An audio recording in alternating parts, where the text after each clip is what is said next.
Hello, Assalamu alaikum. Welcome to all of you in this second recorded lecture for the week number 8. And the first task of this lecture is to calculate the RW using the SP log. SP log is plotted on the track number 1 with this solid red line, and the scale of the SP log is from -200 to 0 millivolt. And we know that the absolute values of the SP log are not important to us. We read or use SP log with the relative units or values, and for that we need to draw the shale baseline and the sand baseline. And for drawing the shale baseline, we basically need to see the SP response against the shale zone. And we know that when we have the high gamma ray value and the overlapping of the resistivity curves, that show that these zones are the impermeable zone. So whenever we have basically high gamma ray value with the overlapping of the resistivity curves, basically these are the SP response against the shale zone. So top section of this log plus this section basically has the high gamma ray value and the overlapping of the resistivity curves. So these are the shale zone in this log section. So a line basically connecting the SP response against the shale zone is called the shale baseline. Similarly, against the clean sandstone, where we have low gamma ray value and the separation between the resistivity curves indicate that this is the sand zone. So SP response against the sandstone can be connected to draw a clean sand line. So basically we first draw the shale baseline and the sand baseline. These are the line basically against the shale and the sand, and basically we read the maximum value of the SP deflection, and that is called the SSP. So in this log section the SSP value is 140 millivolt. So relative value of SP log basically is used in the calculation of RW. So first we calculate this SSP, which is 140 millivolt, and basically we know the mechanism or the procedure to calculate the RW. So we need to first find RMF and temperature from the log header, and basically RMF and is provided to us, which is around 0.6 ohm meter at reservoir temperature. If it was not provided to us at reservoir temperature, we need to correct this value of RMF at reservoir temperature. Once we have identified the RMF and reservoir temperature, we need to basically calculate the salinity of this RMF value using this resistivity chart. And obviously we have seen that through this resistivity chart we can either basically correct resistivity value or basically use resistivity and temperature to calculate the salinity. So from this chart basically we are required to calculate salinity, and from this SP2 graph we are required to convert RMF to RMF equivalent, and from this SP1 graph we are required to basically calculate RW equivalent. So using SSP, temperature and RMF equivalent, we will read RW equivalent from this SP1 graph, and again by using SP2 graph we will convert our RW equivalent to get RW. So RMF is provided to us as we have seen in the log header. The value of RMF is 0.6 ohm meter and temperature is provided to us. So on y-axis, on the left side we have the resistivity, and on the x-axis we have the temperature. So entering from the y-axis and entering from the x-axis, you have the point of intersection, and that point will be lying on any of this salinity line. So these are different lines for different salt water. So this point basically, which is around 150 degrees centigrade and 0.6 ohm meter, is lying on this salinity line, which is basically 2000 parts per million. So salinity of this RMF is 2000 parts per million. So by using this chart, we either correct RMF at our desirable temperature, or by knowing resistivity and temperature we measure this salinity, because salinity is required to convert RMF to RMF equivalent. basically we have these two relationships. If salinity of our water is less than 70,000 part per million, RMF equivalent can be calculated by simply multiplying 0.85 with your RMF. And if salinity is greater than 70,000 parts per million, we have to use this graph to calculate RMF equivalent. Since in our case salinity is 2000 parts per million, which is less than 70,000 part per million, so we will be using this relationship to get the RMF equivalent, which is 0.5 ohm meter. So RMF equivalent for this saline RMF is 0.51 ohm meter, and we will be basically using SSP, which is 140 millivolt, 150 degree centigrade, to calculate RW equivalent. So from x-axis we will move up until we reach to our desirable temperature, which is 150 degree centigrade, and from this point of contact we will move horizontally and reach this point. This line basically is RMF equivalent, and RMF equivalent basically is 0.51 ohm meter. So basically we will see where 0.5 ohm meter is lying, and from this point to 0.51 ohm meter we will draw a straight line and extend this straight line to read the value of RW equivalent, and RW equivalent from this graph is 0.02. So that's how basically you move from SSP into temperature horizontally to this ratio, which is not important to us right now. We just reach here, and from this point we will draw a straight line connecting RMF equivalent and extending this line to read the value of RW equivalent. So RW equivalent basically is 0.02, and by using SQ2 graph we will convert the RW equivalent into RW. So from y-axis we will enter into this graph. We know our temperature, which is 150 degree centigrade. So from y-axis we enter horizontally and reach to 150 degree centigrade, and from this point of contact we will move vertically downward and read the value of RW from the x-axis, which is 0.026 ohm meter. So that's how basically we use SP log to calculate the value of RW. So first we read SSP value, we need RMF value, and basically we need this chart to get the value of RW, which is 0.026 ohm meter. So this is another method to calculate RW, and we have seen that RW is very important, and basically through RW we calculate SW in the pay zone using the Archie equation, and we have seen that if RW basically is wrongly calculated, it will greatly affect our SW, and since SW basically is the saturation of unit water, so if we wrongly estimate SW, we will have the wrong number of the hydrocarbon saturation. So initial hydrocarbons will be wrongly calculated if the RW is wrongly estimated. So this number basically affecting your hydrocarbon volume in your pay zone. So this number should be calculated from all available resources and should be compared to get the true representative value of RW for the calculation of SW. The next task is to identify the deep invasion through the restrictive log, and basically we have seen that whenever we have separation between MSFL and LLS or LLD, the separation will indicate that the zone is permeable, and we have seen that majority of the time LLS and LLD curves overlap. Basically they are measuring the resistivity beyond the flush zone, so majority of the time these LLS and LLD curves are overlapping, and basically when they overlap that shows that the invasion is shallow. But when we have the deep invasion, both LLS and LLD curve will separate, and the separation basically indicate that you have the deep mud invasion in this particular zone.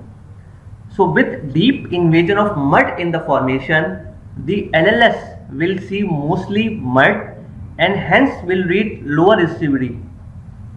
LLD has the largest depth of investigation among the three resistivity logs, hence LLD will read beyond the invasion zone.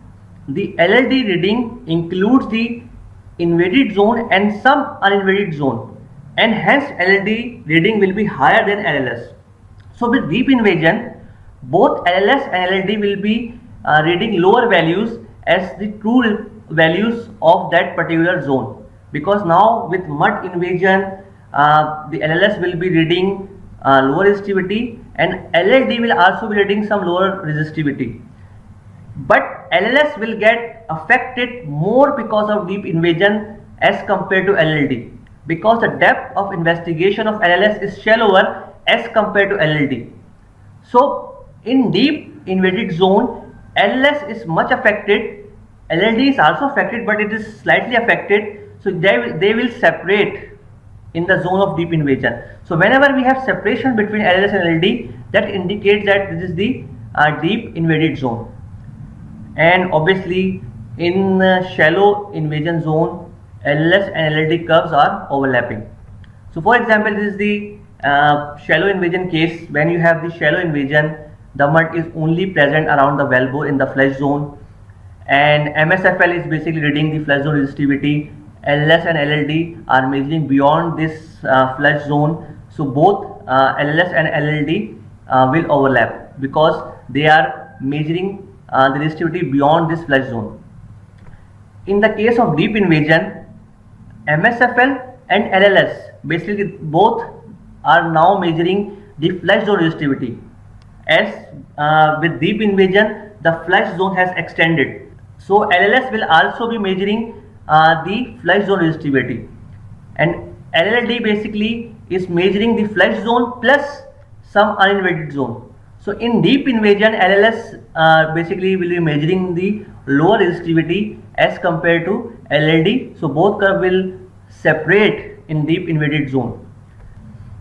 In this example, we have been asked to identify the deep invasion using the resistivity log, and basically we have seen that in the previous slide that whenever we have the separation between the LLS and the LLD curve, the separation indicates that this is a zone of deep invasion. And basically when we have the deep invasion, LLS will be measuring the resistivity of the flush zone. Now flush zone basically has extended beyond the near wellbore region.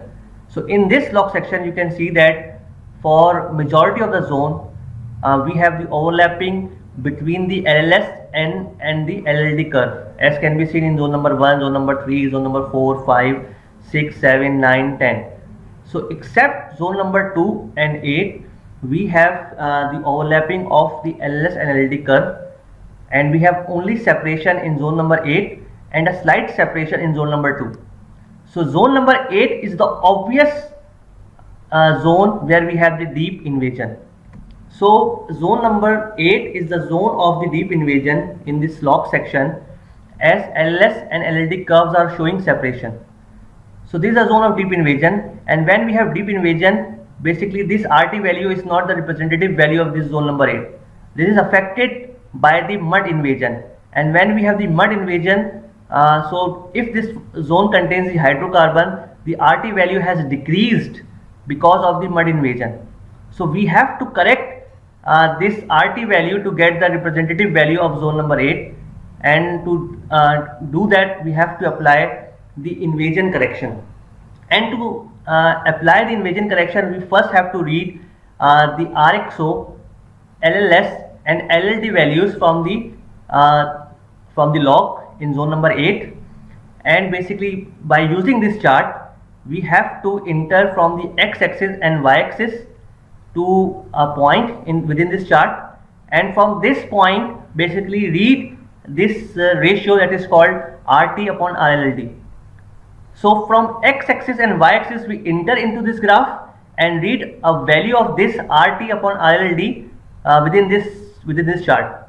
So x-axis basically is the ratio of LLD resistivity divided by the LLS resistivity, and on y-axis we have the ratio of LLD divided by the RXO. So these are the resistivities which are known to us in zone number 8. So in zone number 8 we first read the values of RXO, LLS and LLD. So RXO value in zone number 8 is 1 ohm meter, and the LLS value in zone number 8 is around 2.2 ohm meter, and LLT value in zone number 8 is 10 ohm meter. Remember that this is not the true value of this zone number 8 because it is affected by the deep invasion, and we are required to correct this value to get the real value in zone number 8. So 3 values have been read, so ratio can be calculated now. So 10 divided by 2.2 will be around 4.5, and 10 divided by 1 will be 10. So from x-axis basically we entered vertically, and from the y-axis we entered horizontally, and we reached to this point of contact from these two ratios. And basically we can see these are different lines for different RT upon RLD, and basically our point lies on this line which is equal to 1.6. so RT upon RLD is 1.6 in this chart, and RT value, which is the true value which should have been measured if there is no deep invasion, so RT value basically is equal to 10 times 1.6. Basically you multiply this ratio with the RLLD to get the RT. So what about in zone number 2? We can also see a separation between LLS and LLD in zone number 2. So is basically separation because of the deep invasion? The answer is no. We have this separation in zone number 2 because of the high resistive bands surrounding this zone number 2. So in zone number 2, LLD and LLS are showing separation because of the shoulder band effect surrounding high resistive formation. So in basically when you have this type of condition, when a zone of low resistivity is surrounded by a high resistive zone, so the resistivity of this zone number 2 is affected by the high resistivity of the surrounding formation. So zone number 2 basically showing high resistivity because of the presence of the higher resistivity zones surrounding the zone number 2. So we have to apply the shoulder band correction in zone number 2. So RT value basically will reduce, and ultimately both LLS and LLD will overlap. So when you can see the zone in zone number 1 and 3, basically we have very high resistivity around 200 ohm meter, and zone number 2 the resistivity of LLS is around 2 ohm meter. So basically zone number 2 is very low resistivity as compared to zone number 1 and 3. So RT value of zone number 2 is affected by this high resistivity of zone number 1 and 3. So basically we have to apply the shoulder band correction to get the true value in zone number 2, and for that we required band thickness, we required this ratio called RLLD divided by RS. RLLD basically is the resistivity of LLD in zone number 2. RS is the shoulder band resistivity, which is the zone surrounding this zone number 2. So RS basically is the LLD value of the shoulder band, which is 200 meter, and RLLD is the LLD value of the zone number 2. You enter from the x-axis and move vertically and reach to one of the ratio line, and from that point of contact you move horizontally and read this ratio, and once you have read this ratio you can get the corrected value of your zone number 2. So this is the procedure as written over here. So the band thickness is 5 meter. So band thickness can be read from this line. Basically you have been mentioned that each zone has a thickness of 5 meter. So the starting depth of this log section is 1200 meter, and each zone has a thickness of 5 meter, 5 meter, 10 meter, 15, 20, 25. So each zone has a thickness of 5 meter, and RS value is 200 and LLD value of zone number 2 is 4 ohm meter. So from 5 meter you move vertically and reach to this ratio line, which is 4 divided by 200, which is 0.02. So you have a 0.02 line, and from this point you move horizontally and read the ratio from the y-axis. This is the ratio of RLLD corrected divided by the RLLD apparent, and the ratio is 0.7. So when you multiply the ratio with the RLLD value, you will get the corrected value in zone number 2, which is 2.8 ohm meter. So that's how basically you correct the shoulder wide effect, and once you have done the shoulder wide correction, the true value in zone number 2 is not 4 ohm meter, it is 2.8 ohm meter. So the true value is lower than this apparent value. So both LLS and LLD curves are overlapping in zone number 2. So after applying shoulder wide correction, you do not have any separation between LLS and LLD. So after, for example, if you applied the correction and you still has some separation, then it would indicate that this is the zone of deep invasion. So first you apply shoulder wide correction. So after applying the shoulder wide correction, the obvious separation should eliminate.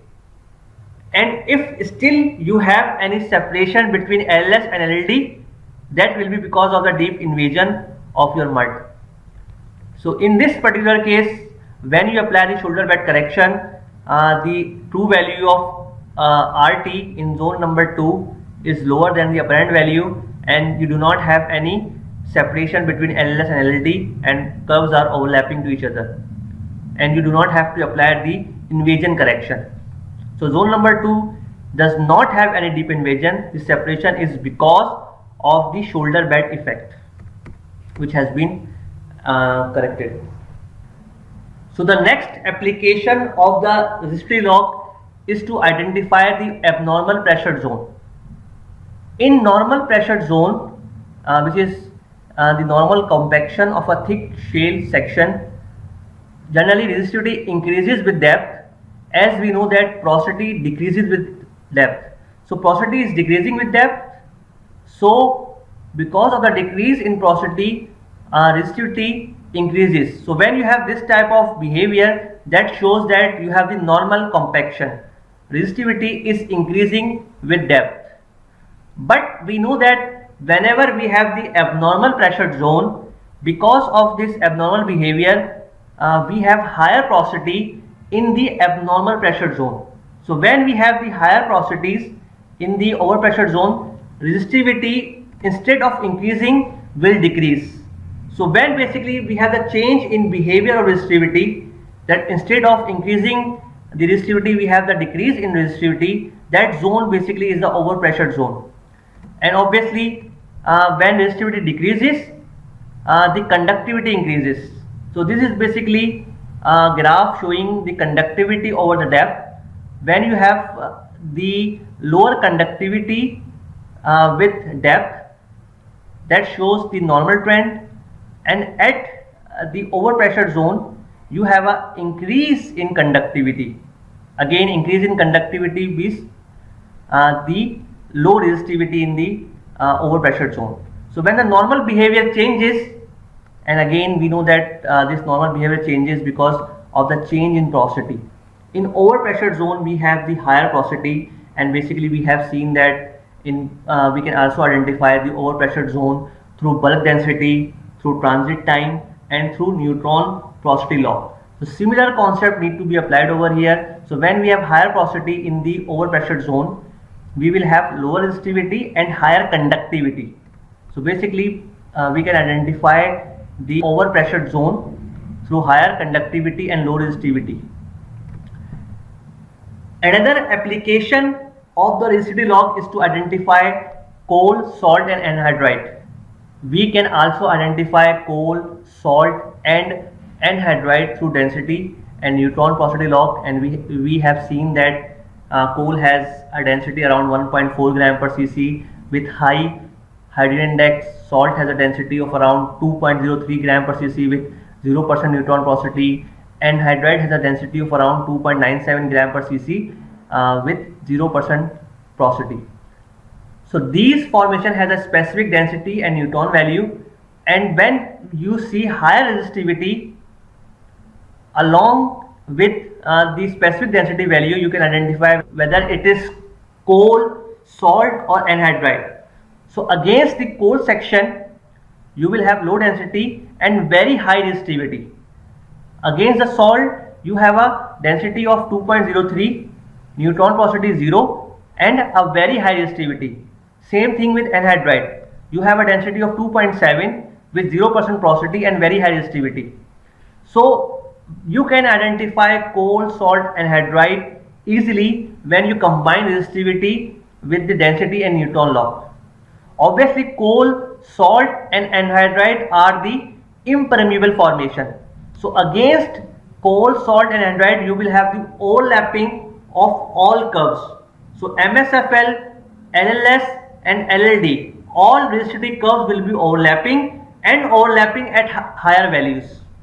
So when you have overlapping of the resistivity curves and overlapping basically occurring at some higher values, it indicates that basically you may have coal, salt, or anhydrite. For example, in zone number 1, you have low gamma ray, you have F value of 5, you have a density of 2.95 with 0% porosity.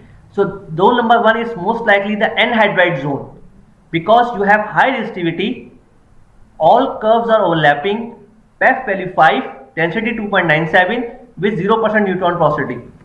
So identification of some lithologies become very easy when you combine density, neutron, PEF with the resistivity curves.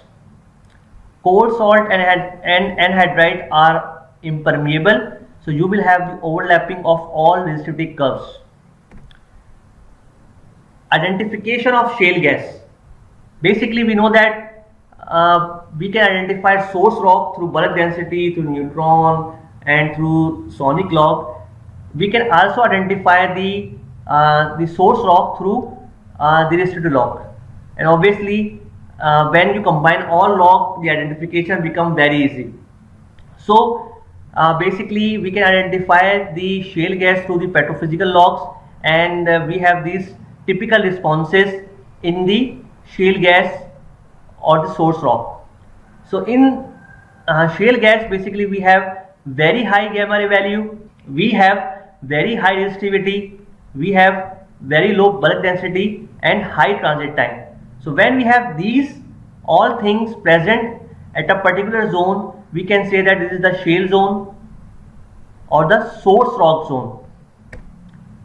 And we know that very high gamma ray activity is due to the presence of high concentration of kerogen in shale gas reservoir, which is a source rock, and this kerogen develops in a reducing environment and results in the precipitation of radioactive elements like uranium. Organic rich shale often exhibits gamma ray greater than 150 API. So because of this kerogen in the source rock, high gamma ray value, because generally uranium is associated with this kerogen, the organic matter. And because of this kerogen and because of this conversion of kerogen in the hydrocarbon, we have a value of high resistivity in the source rock. Because in source rock, basically we have more hydrocarbon as compared to the ordinary shale. We have seen that ordinary shale only contains the water. So when we have the kerogen and some of the kerogen is converted into hydrocarbon, the resistivity of the source rock or the shale gas reservoir is very high as compared to the ordinary shale, because the source rock has high hydrocarbon saturation and low water saturation.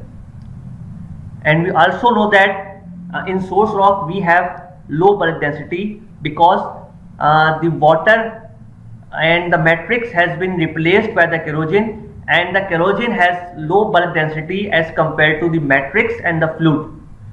So basically source rock generally has low bulk density as compared to the ordinary shale. So when you have low bulk density along with very high resistivity, along with very high gamma ray activity, along with high transit time, that all are responses of a source rock.